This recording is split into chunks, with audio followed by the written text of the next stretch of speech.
जब मैं सप्ताहांत में अल्फा पहुंचा, मेरी तुरंत वहां जाने की इच्छा हुई। मैंने अधिकतर समय लोगों को नज़रअंदाज किया जो दूर से एक अगुआ जैसे लग रहे थे। मैं हॉल में बैठा हुआ था जब ये हुआ था।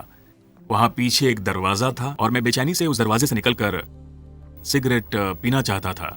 मैंने सिगरेट नहीं पी, मैं बस एक सिगरेट पीना चाहता था। मुझे सब कुछ बहुत अजीब और अलग महसूस हुआ और मैं वहां नहीं रहना चाहता था।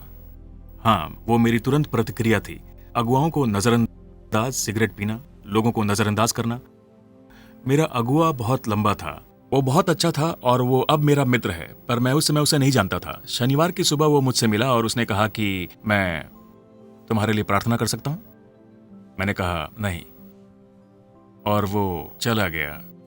ठीक है, बस इतना ही हुआ। मैंने उसे रोका और जो अन्य कुछ भी था वो उसके द्वारा हुआ।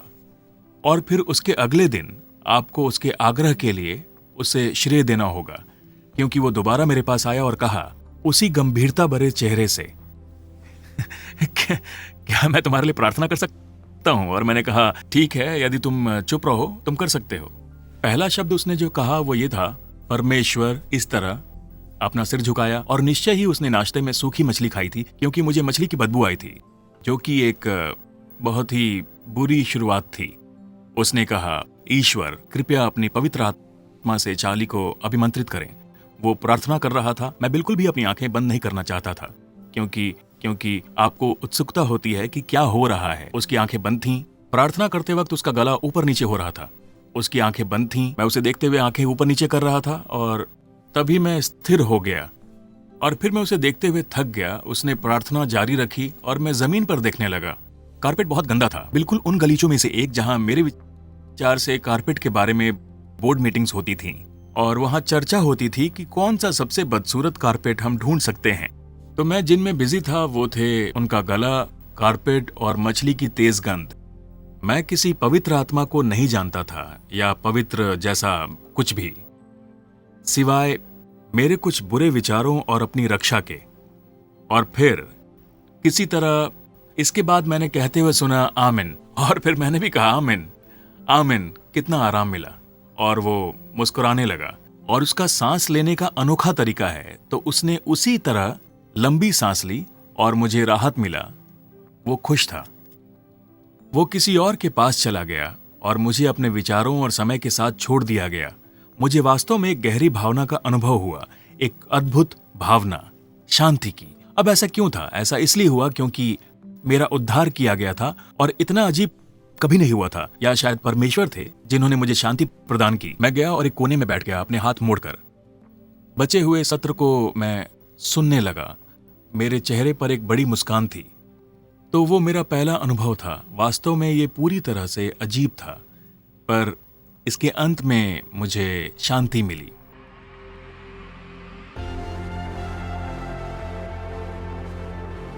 पवित्र आत्मा कौन है? मैं नहीं जानता, सॉरी इसके लिए। पवित्र आत्मा कौन है? ये काफी मुश्किल है। ये है परमेश्वर, यीशु और पवित्र आत्मा, ये तीनों ही त्रिशक्ति हैं। फरिश्ते मुझे नहीं पता। ये ईश्वर है। मेरे ख्याल से पवित्र आत्मा सबके लिए अलग है। तुम्हारी अंतरात्मा की आवाज नहीं है?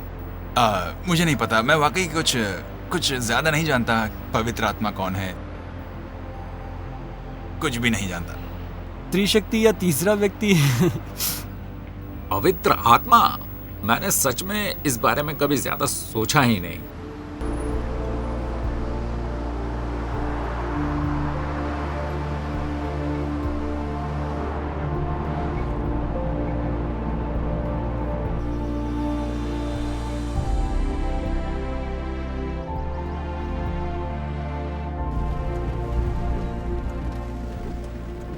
टेक्नोलॉजी चाहे कितनी ही विकसित क्यों ना हो जाए, प्रकृति की जैसा कुछ भी नहीं है।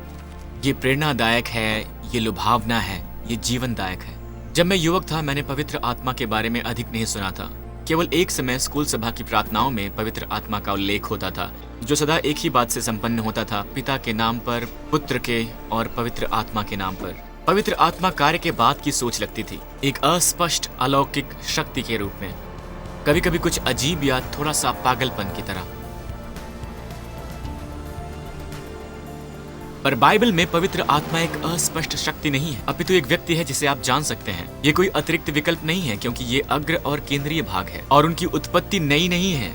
ये बहुत आरंभ काल से है और सब कुछ ये सभी उसके द्वारा बनाए गए हैं। आरंभ में परमेश्वर थे, पृथ्वी रिक्त थी, निराकार, अंधकार में, और परमेश्वर का आत्मा पानी के ऊपर रहता था। परमेश्वर ने कहा, चलो वहां प्रकाश करें। तो उस दिन प्रकाश किया गया था। हर दिन के साथ नई उत्पत्ति हुई, विशाल समुद्र, विशाल आसमान, हरी भरी पृथ्वी। परमेश्वर की आत्मा, रचयिता आत्मा ने ब्रह्मांड से अराजकता को बाहर निकाला, अव्यवस्थित व्यवस्था को मिटाया, अव्यवस्थित सामंजस्य को मिटाया, विकृत सुंदरता को मिटाया और रचना की। ब्रह्मांड, अंतरिक्ष, सूर्य और चंद्रमा और प्रत्येक तारा, हर प्रकार और आकार के जीव तैरने, उड़ने और जमीन पर चलने लगे। तब परमेश्वर ने आदमी और औरत की रचना की अपनी छवि से और उनमें प्राण फूंक दिए। परमेश्वर ने अपनी आत्मा को भेजा अपने चुने हुए व्यक्तियों के मार्गदर्शन के लिए, उन्हें एक विशेष समय और उद्देश्य के लिए उपहार देने के लिए, पृथ्वी पर परमेश्वर के कार्य को पूरा करने के लिए। परमेश्वर ने अपनी आत्मा को बेजल नामक एक आदमी के पास भेजा, उसे उपहार देने के लिए रचनात्मकता का और कलात्मक ज्ञान का, ताकि वो बहुमूल्य धातुओं और जवाहरातों को अपनी कला से नया आकार दें, परमेश्वर के लिए एक घर बनाए। परमेश्वर की आत्मा गिडियन के पास आई, जो एक कमजोर और भयभीत आदमी था, तो वो एक बहादुर योद्धा बन गया जिसने परमेश्वर के व्यक्तियों को बचाया। सैमसन, जिसे जेल में ले जाया गया, परमेश्वर ने अपनी आत्मा को उसे अनोखी शक्ति देने के लिए भेजा, ताकि वो स्वयं को उन रस्सियों से मुक्त कर पाए। तब परमेश्वर की आत्मा ने उसे बल दिया, उसके हाथों की रस्सियां साधारण रस्सी बन गईं और उसके हाथों से निकलकर गिर गईं। परमेश्वर ने अन्य व्यक्तियों के पास अपनी आत्मा से भविष्यवाणी के लिए भेजा, अपना प्रतिनिधि बनाकर, अपने लोगों में उम्मीद और दिशा लाने के लिए। आत्मा यशायाह के पास आशा का सुसमाचार लेकर गया। प्रभु की आत्मा मुझ पर है, इसलिए कि उसने कंगालों को सुसमाचार सुनाने के लिए मेरा अभिषेक किया है। उन्होंने मुझे भेजा है खेदित मन वालों को चंगा करने, बंधुओं को छुटकारे का और अंधों को दृष्टि पाने का सुसमाचार प्रचारित करने और कुचलों को छुड़ाने के लिए। यहेजकेल में, मैं तुमको नया मन दूंगा और तुम्हारे भीतर नई आत्मा उत्पन्न करूंगा। मैं तुम्हारी देह में से पत्थर का हृदय निकालकर तुमको मांस का हृदय दूंगा। मैं अपनी आत्मा तुम्हारे भीतर देकर ऐसा करूंगा कि तुम मेरी विधियों पर चलोगे और मेरे नियमों को मानकर उनके अनुसार करोगे। पैगंबर जोएल के द्वारा हम जानते हैं ये वचन किसके लिए है और ये किस तरह पूरा होगा। मैं सब प्राणियों पर अपनी आत्मा उड़ेल दूंगा, तुम्हारे बेटे बेटियां भविष्यवाणी करेंगे, तुम्हारे पुरनिये स्वप्न देखेंगे और तुम्हारे जवान दर्शन देखेंगे। तुम्हारे दास और दासियों पर भी मैं उन दिनों में अपनी आत्मा उड़ेलूंगा। परमेश्वर का वचन था कि वो अवश्य कुछ नया करेंगे, विशेष व्यक्तियों के लिए, न केवल विशेष समय में या विशेष कार्य में, अपितु सभी के लिए, सभी व्यक्ति। इससे फर्क नहीं पड़ता कि उनका पद क्या है, आयु क्या है, लिंग अथवा जाति क्या है। यीशु के जन्म के साथ ही एक चिंघाड़ने की आवाज हुई और हर कोई जो यीशु के जन्म के समय था पवित्र आत्मा से पूर्ण हो गया। मरियम यीशु की माँ, एलिजाबेथ मरियम की बहन, यूहन्ना बपतिस्मा देने वाला, और फिर यीशु के बपतिस्मा पर पवित्र आत्मा शारीरिक रूप में कबूतर की नाई उस पर उतरा। पवित्र आत्मा से परिपूर्ण उन्हें शिक्षा दी गई, बीमारों को चंगाई दो, बंधुओं को छुटकारा दो, उनके खेदित मन को चंगा करके। अधिकतर जो पुराने वचनों में भौतिक तरीके से होता है, नए वचनों में वो आध्यात्मिक तरीके से होता है। जैसे कि बेजलेल को कौशल दिया गया था कला और मंदिर के निर्माण का, पवित्र आत्मा सदैव हमारे जीवनों में नए कार्य लाता है, नई मनोदृष्टि, नई अभिलाषाएं, कार्य की नई प्रणालियां, नए गीत। आप अपने कार्यक्षेत्र में कुछ भी करें, परमेश्वर की आत्मा चाहती है आपको कौशल, क्षमता, कलात्मकता से परिपूर्ण कर दे। जैसे गिदोन, परमेश्वर लोगों को चुनते हैं जो अशक्त होते हैं, असक्षम और अस्त व्यस्त होते हैं। जिस तरह परमेश्वर की आत्मा ने समसून को अपनी बंधन से मुक्त होने के लिए शारीरिक क्षमता दी, तो आज पवित्र आत्मा मुक्ति दिलाता है उन आदतों, व्यसनों से जो व्यक्तियों को आध्यात्मिक रूप से रोकती हैं। काउंसलर, सहायक, उपहारदाता, मार्गदर्शक। पवित्र आत्मा हमारे हृदयों को विनम्र बनाती है। वो हमारे पत्थर के हृदयों को ले जाती है और हमें मांस का हृदय देती है। पवित्र आत्मा जो बुरी आदतों से हमें मुक्त करता है, हमें सुसज्जित करता है दूसरों को प्रेम करने और सहायता करने से, जो जरूरतमंद हैं, निर्धन हैं, खेदित मन वाले हैं। पवित्र आत्मा का अनुभव केवल महसूस करने के बारे में नहीं है, अपितु संसार में कुछ अलग करने के बारे में भी है। वो आपका इस्तेमाल कर सकता है।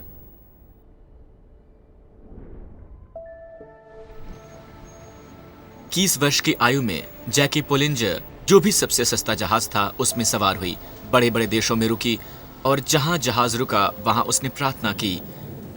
वो 1966 में हांगकांग पहुंची, जब चीन में सांस्कृतिक क्रांति शुरू हो रही थी और हांगकांग की सीमा पर शरणार्थियों की बाढ़ सी आ गई थी। ज्यादा से ज्यादा लोगों को एक जगह रखा गया जिसका नाम वॉल्ड सिटी था, जो एक छोटा घनी आबादी वाला अवैध क्षेत्र था। जैकी पोलिंजर ने लगभग आधी सदी वहां रह के बिताई, वैश्याओं के साथ, नशेड़ियों के साथ और गिरोह के सदस्यों के साथ काम करके। इंग्लैंड के एक चर्च में संभाषण में उन्होंने ये कहते हुए शुरुआत की, परमेश्वर चाहते हैं कि हमारा हृदय कोमल हो और पांव सख्त हों। हम में से बहुतों की मुश्किलें ये हैं कि हमारा मन कठोर है और पांव कोमल है। मेरा विचार है एक कोमल हृदय है, पता नहीं कैसे व्याख्या करूं, पर आपको इसे कोमल बनाने के लिए क्रम में तोड़ना होगा और तभी आपको महसूस होगा कि परमेश्वर के पुत्र ने आपके लिए तब भी जीवन त्याग दिया होता अगर आप अकेले व्यक्ति होते तो भी। फिर कठोर पांव से आगे बढ़ते रहेंगे उन्हें प्रेम करने के लिए और रक्षा करने के लिए।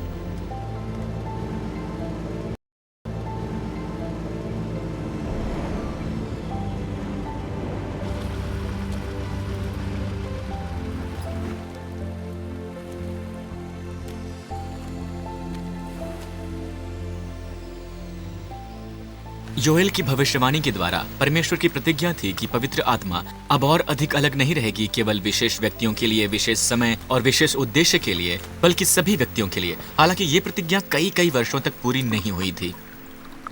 तब यीशु के जन्म के साथ आत्मा के कार्यों में उल्लेखनीय वृद्धि हुई। हर कोई जो यीशु के जन्म के समय वहां था पवित्र आत्मा से परिपूर्ण हो गया। मरियम से, यीशु की मां से, एक स्वर्गदूत ने कहा, पवित्र आत्मा तुझ पर उतरेगा और परम प्रधान की सामर्थ तुझ पर छाया करेगी, इसलिए वो पवित्र जो उत्पन्न होने वाला है परमेश्वर का पुत्र कहलाएगा। उसके बाद मरियम की बहन इलीशिबा, ईसाई गुरु यूहन्ना की मां। जो ही इलीशिबा ने मरियम का नमस्कार सुना, बच्चा उसके पेट में उछला और इलीशिबा पवित्र आत्मा से परिपूर्ण हो गई। ईसाई गुरु यूहन्ना पहला व्यक्ति था जिसने पवित्र आत्मा और यीशु के बीच संपर्क बनाया। यूहन्ना ने उन सब से उत्तर में कहा कि मैं तो तुम्हें पानी से बपतिस्मा देता हूँ, पर वो आने वाला है जो मुझसे शक्तिमान है, मैं तो इस योग्य भी नहीं कि उसके जूतों का बंधन खोल सकूं। वो तुम्हें पवित्र आत्मा और आग से बपतिस्मा देगा। बपतिस्मा का वास्तविक अर्थ है अभिभूत करना, ध्यान में लीन होना, प्रवेश करना, सराबोर करना, और यही पवित्र आत्मा करना चाहता है। वो चाहता है हमें सराबोर करना, परिपूर्ण करना। कभी कभी मैं सूखे हुए स्पंज की तरह महसूस करता हूँ, उन स्पंज में से एक जो बहुत सूख जाते हैं। जब आप उन्हें पानी में रखते हैं तब भी आरंभ में वो पानी नहीं सूखता क्योंकि वो बाहर से बहुत कठोर और कड़क होता है, पर यदि आप उसे पानी में छोड़ देते हैं उसके किनारे नरम होने लगते हैं, और एक बार जब उसके किनारे नरम हो जाते हैं तो वो अधिक पानी सोखने लगता है। स्पंज पानी में है परंतु पानी भी स्पंज के अंदर है, और जब आप उसे बाहर निकालते हैं पानी भी बाहर निकलने लगता है। और ऐसे ही हम बने हैं, पवित्र आत्मा से भरे हुए। यीशु स्वयं भी पूरी तरह से पवित्र आत्मा से परिपूर्ण थे। जब उनका यूहन्ना द्वारा यरदन नदी में बपतिस्मा किया गया था, पवित्र आत्मा शारीरिक रूप में कबूतर की नाई उस पर उतरा। अपने गृहनगर नासरी में एक यहूदियों के उपासना घर में यीशु ने यशायाह 61 के वचन को पढ़ा और स्वयं उत्तर दिया, प्रभु की आत्मा मुझ पर है, इसलिए कि उसने कंगालों को सुसमाचार सुनाने के लिए मेरा अभिषेक किया है। आज आपकी सुनवाई में ये धर्मशास्त्र में परिपूर्ण हो गई। दूसरे वृतांत में यीशु यहूदियों के फीस्ट ऑफ टैबरनेकल्स नामक एक उत्सव में गए। हजारों यहूदी इस पर्व को मनाने यरूशलेम जाते हैं, परमेश्वर को धन्यवाद करने गत वर्ष पानी देने के लिए, और वो आने वाले वर्ष में भी पुनः ऐसा करने की प्रार्थना करते हैं। तो उस उत्सव में यीशु ने सभी व्यक्तियों के लिए पवित्र आत्मा का आह्वान किया। पर्व के अंतिम दिन, जो कि मुख्य दिन है, यीशु खड़ा हुआ और पुकार कर कहा, यदि कोई प्यासा हो तो मेरे पास आकर पिए। जो मुझ पर विश्वास करेगा, जैसा पवित्र शास्त्र में आया है, उसके हृदय में से जीवन के जल की नदियां बह निकलेंगी। इससे उनका तात्पर्य था कि आत्मा जिन्हें उनमें विश्वास है, उन्हें वो बाद में प्राप्त हुई। उस समय तक यीशु को आत्मा नहीं मिला था, क्योंकि उनकी महिमा नहीं हुई थी। यहाँ यीशु की महिमा किए जाने का मतलब यीशु को क्रूस पर चढ़ाया जाना और जीवन के लिए उत्थान करना है। उन्होंने कहा था कि यिर्मयाह और यहेजकेल के वचनों और अन्य एक स्थान में परिपूर्ण नहीं होंगे, अपितु एक व्यक्ति में ही होंगे, स्वयं में। उनकी मृत्यु और पुनः जिलाए जाने के बाद चेलों के साथ भोजन करते समय यीशु ने उनसे कहा, यरूशलेम को न छोड़ो, परंतु पिता की उस प्रतिज्ञा के पूरे होने की बाट जोते रहो, जिनकी चर्चा तुम मुझसे सुन चुके हो। क्योंकि यूहन्ना ने तो पानी में बपतिस्मा दिया है, परंतु थोड़े दिनों बाद तुम पवित्र आत्मा से बपतिस्मा पाओगे। जब पवित्र आत्मा तुम पर आएगा, तब तुम सामर्थ पाओगे और यरूशलेम और सारे यहूदियों और सामरियों में और पृथ्वी की छोर तक मेरे गवाह बनोगे। तब उन्होंने प्रतीक्षा की और प्रतीक्षा की। ये एक शैंपेन की बोतल की तरह है, जिसे हिलाया गया और फिर अंततः कॉर्क खोलने का दिन आता है। एकाएक आकाश से बड़ी आंधी की सी सनसनाहट का शब्द हुआ और उससे सारा घर जहां वो बैठे थे गूंज गया। उन्हें आग की सी जीभें फटती हुई दिखाई दी और उनमें से हर एक पर आ ठहरी, और वो सब पवित्र आत्मा से भर गए, और जिस प्रकार आत्मा ने उन्हें बोलने की सामर्थ्य दी, वो अन्य अन्य भाषा में बोलने लगे। कुछ अनूठा और अलौकिक हो रहा था और लोग नहीं जानते थे इसे कैसे समझाएं, तो स्वाभाविक कारण बताने लगे। जैसे उन्होंने बहुत सारी वाइन पी ली थी, वो नशे में थे। और फिर पतरस खड़ा हुआ और कहने लगा, मैं तुम्हें बताता हूं क्या हो रहा है। ये लोग नशे में नहीं हैं, अभी केवल सुबह के 9 बजे हैं। ये पवित्र आत्मा है। पुराने उपदेशों में इसकी भविष्यवाणियां की गई हैं। पतरस योएल का वचन दोहराता है। परमेश्वर कहता है कि अंतिम दिनों में ऐसा होगा कि मैं अपना आत्मा सब मनुष्यों पर उड़ेलूंगा। इसके पश्चात तो और भी अद्भुत बात कहता है। वो कहता है, ये तुम्हारे लिए है। मन फिराओ और तुम में से हर एक अपने अपने पापों की क्षमा के लिए यीशु मसीह के नाम से बपतिस्मा ले, तो तुम पवित्र आत्मा का दान पाओगे, क्योंकि ये प्रतिज्ञा तुम और तुम्हारी संतानों और उन सब दूर दूर के लोगों के लिए भी है, जिनको प्रभु हमारा परमेश्वर अपने पास बुलाएगा। परमेश्वर की प्रतिज्ञा, जीवन की प्रतिज्ञा, सामंजस्य की, राख की सुंदरता के लिए, सर्जनशीलता की, नवीनता की, ताकत की, स्वतंत्रता की, सहानुभूति की, अभिषेक की, जीवन के जल की, पवित्र आत्मा की कृपा जो एक बार विशेष व्यक्तियों पर विशेष समय में विशेष उद्देश्य के लिए हुई थी, अब वो तुम्हारे लिए है। पादरी जॉन पॉल II ने कहा था, आत्मा सदैव ही अद्भुत है। जब भी वो हस्तक्षेप करता है, आश्चर्यजनक रूप से नए आयोजन उत्पन्न होते हैं। वो मौलिकता से व्यक्तियों और इतिहास को बदलता है। जब मैं युवा था, मुझे याद है मैं अपने मित्र डेव के साथ एक ईसाई सप्ताह में गया था। हम वहां पहुंचे। प्रत्येक आयु के आधार पर 2 समूह में बटे थे और हम जाहिर तौर पर बड़ों के समूह में होना चाहते थे। ये बहुत ही अच्छी बात थी। वो घास पर बैठकर ईश्वर की बातें कर रहे थे और डेटिंग और औरतों की बातें कर रहे थे। हम अंदर बैठे थे। वहां पुराने उपदेशों के चरित्रों के रंगीन चित्र थे। वो बहुत बोरिंग था। खैर, अंतिम शाम मुझे डेव कहीं भी नहीं मिला और फिर मुझे पता चला कि वो बड़ों के समूह में घुस गया और वो पवित्र आत्मा से परिपूर्ण होने के लिए एक दूसरे के लिए प्रार्थना कर रहे थे। और जैसे ही उन्होंने सत्र पूरा किया, मैंने उन सबको हंसते और गाते और गले लगकर बाहर आते हुए देखा। स्पष्टतया कुछ तो अद्भुत और सकारात्मक हुआ था। मैं बहुत अप्रसन्न था, मैं बहुत दुखी था, क्योंकि मैं नहीं कर पाया था। और इस पर भी बुरा ये हुआ कि जिस लड़की को मैं पसंद करता था, उसने मेरा हाथ पकड़ने से मना कर दिया। अंततः उन छात्रों में से एक छात्र मेरे पास आया और उसने मुझसे पूछा कि मैं कैसा हूँ, और एक ब्रिटिश होने के नाते मैंने कहा कि मैं ठीक हूँ, धन्यवाद। फिर उसने कहा कि क्या मैं तुम्हारे लिए प्रार्थना कर सकता हूँ, और मैंने कहा हाँ ठीक है। और मुझे याद, उसने बहुत ही साधारण सी प्रार्थना की। उसने कहा कि धन्यवाद प्रभु कि आप टोबी से प्रेम करते हैं। कृपया आप उसे परिपूर्ण करें पवित्र आत्मा से, अपने आनंद से, अपनी शांति से। लगभग तुरंत ही मुझे अपने शरीर में प्रेम की भरपूर भावना का आभास हुआ। मेरे पूरे शरीर में परमेश्वर का वो प्रेम, और जितना हम प्रतीक्षा करते हैं उतना ही प्रेम और आनंद की भावना बढ़ती है। इतनी अधिक कि मेरे चेहरे पर मुस्कुराहट आ गई और फिर मैं हंसने लगा। और मैं इसे किसी और तरीके से समझा ही नहीं सकता। मैं पहले से ही जानता था कि परमेश्वर मुझसे प्रेम करते हैं, और मैं बहुत प्रसन्न हुआ। इतना प्रसन्न हो गया कि मैं खड़ा हुआ और स्विमिंग पूल में कूद गया पूरे कपड़ों में। मैं 1980 में हंगरी में पैदा हुई थी, और यही वो समय था जब उस देश में तब भी साम्यवादी शासन था। और आश्चर्य की बात ये थी कि इसकी चर्चा नहीं की गई। ना कार्यस्थल पर, ना विद्यालयों में और ना ही घर में। और मैं इस धारणा के साथ बड़ी हुई कि धार्मिक लोग निराशवादी होते हैं, अशिक्षित होते हैं या अधिक समझदार नहीं होते। 20 की आयु में मैं इंग्लैंड गई थी। एक इतवार को मेरी मित्र ने मुझे कॉफी पीने के लिए बुलाया और सब कुछ बहुत अच्छा था, परंतु अंत में उसने कहा, मैं चर्च जा रही हूँ, क्या तुम मेरे साथ आओगी? मेरी ऐसी कोई इच्छा नहीं थी, पर फिर मैंने सोचा वैसे कुछ काम तो नहीं है, मैं साथ चली जाऊंगी। यदि मुझे अच्छा नहीं लगा तो मैं निकल जाऊंगी। मुझे हैरानी हुई कि उस रात को वक्ता निराशवादी या अशिक्षित नहीं लगा और वास्तव में उसने जो कहा बहुत भावनात्मक था। मैं उसकी बात से सहमत थी। तो मैं उलझन में थी, पर सेवा के अंत में उन्होंने कहा, यदि इस बारे में आपके कोई सवाल है तो अल्फा जाओ। तो मैंने वही किया। मैं अल्फा चली गई और मैंने सभी वार्तालाप सुने और मैंने अपने छोटे समूह से उसकी चर्चा की। और मैं कहना चाहूंगी कि मैं उस समूह में सबसे रूखी व्यक्ति थी और मेरे पास बहुत सारे प्रश्न थे और शायद मैं अपने दृष्टिकोण से बहुत आक्रामक थी, परंतु वास्तव में जो मुझे मिला वो ये कि उनमें बहुत धैर्य और प्रेम भरा था और उन्होंने मेरे सभी प्रश्न के उत्तर देने में पूरा समय लिया।